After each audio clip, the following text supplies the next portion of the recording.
Welcome to the Near Memo, a weekly conversation about search, social, and commerce. What happened, why it matters, and the implications for local. Moving on now, inelegantly moving on to Mike, who noticed today, or has been noticing and wrote about today, the Google's shutting down reviews in the reproductive health category. So, Mike, why don't you explain more about that?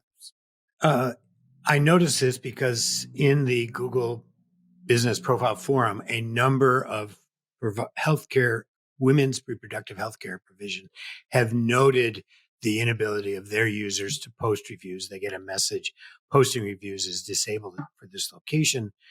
It is an intentional thing on Google's part. That has become clear.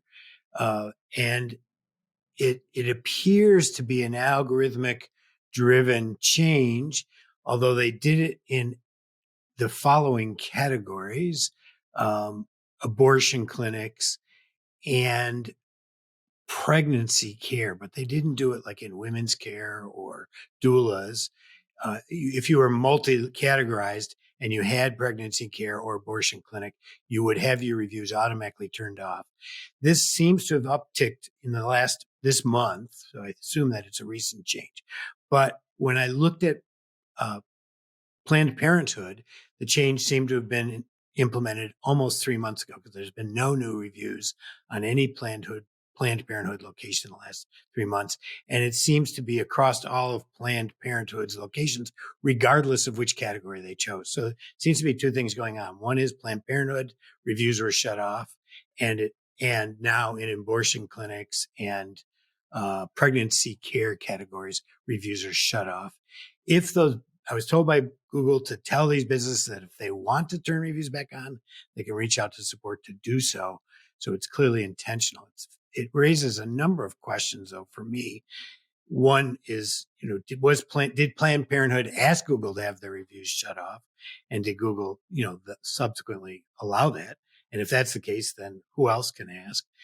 They didn't apparently notify any of these businesses that reviews were being shut off, waiting for these businesses to complain. I don't know what that's about.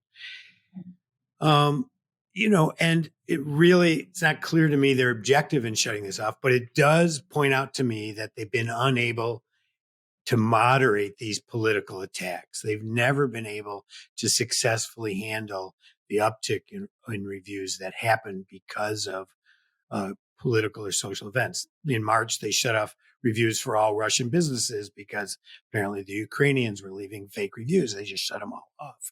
But in this case, you would think that they'd be able to moderate these based on volume or some other criteria, language, but they seem, instead of moderating them, they just turned them off, which I think is fascinating. I guess they're big, we're little, they can do what they want. And given Section 230, they're largely protected in their choices. But your thoughts?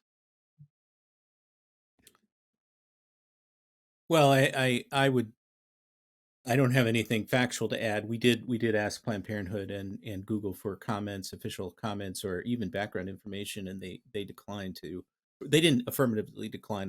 We haven't heard anything, so we don't know what's really going on. But it's a blunt instrument solution, and it strikes me that these kinds of politically motivated review bombing or other kinds of improper term violations is just going to continue. I mean, the reviews are a battleground now for hot button issues that come up, and it's an unfortunate thing, because what it does together, as you pointed out at the end of the piece that you wrote, Mike, what it does in combination with review attacks and fake reviews is it just continues to corrode the whole review segment, which plays into the TikTok alternative to local search kind of mentality. Is that there was a piece in Android Central, one of the Android blogs, written by a woman who's, I think, the managing editor and also a member.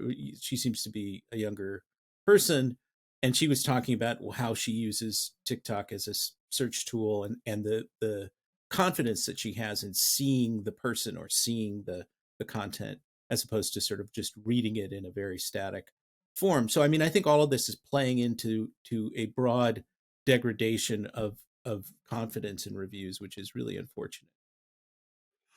Is there any, Mike, Yeah. is there any chance that this was done as some sort of protective measure to protect women who were going to these places from surveillance by law enforcement or other types of prosecutorial malfeasance in some of these states where abortions are now illegal?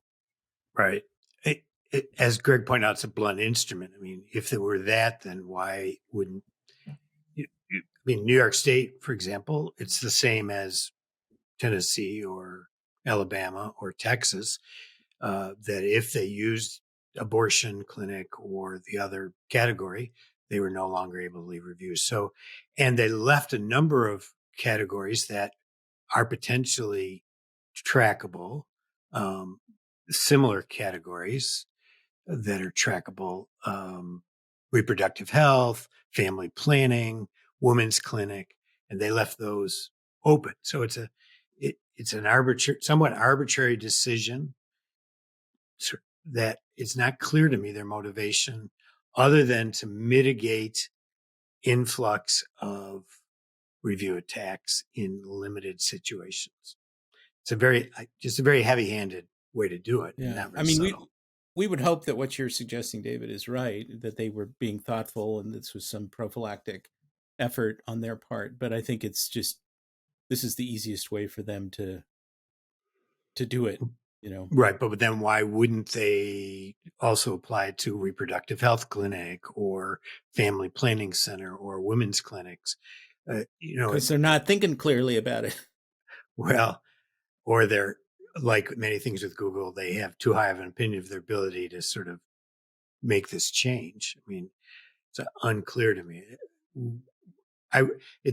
It's very confusing to me because I feel conflicted about Google's position in this, whether they should even have they clearly have the ability as this arbiter in society to decide where they can and cannot leave reviews. It clearly indicates their failures in moderating these kinds of negative attacks. So it speaks ill to me of Google, but I don't know whether there is good intention at the core. It's like hard to say. You raise an interesting point by implication, which is why not give the business itself the capacity to turn, as a global matter, turn reviews on or off, not individual reviews, but just shut it down for a period of time if that's desired. I mean, that would be contrary, I suppose, to Google's interest in getting a steady flow of reviews and recent reviews, and some people might try and game that system, but it's worth. Maybe they could pause it for a limited period of time or something. I don't know.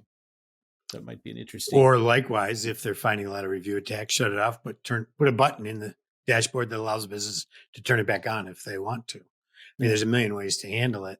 Yeah. This one is not particularly.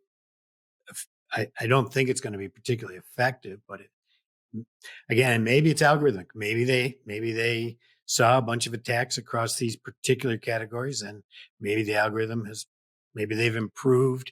I doubt it, though. They've never invested much in review moderation. I don't expect them to start now.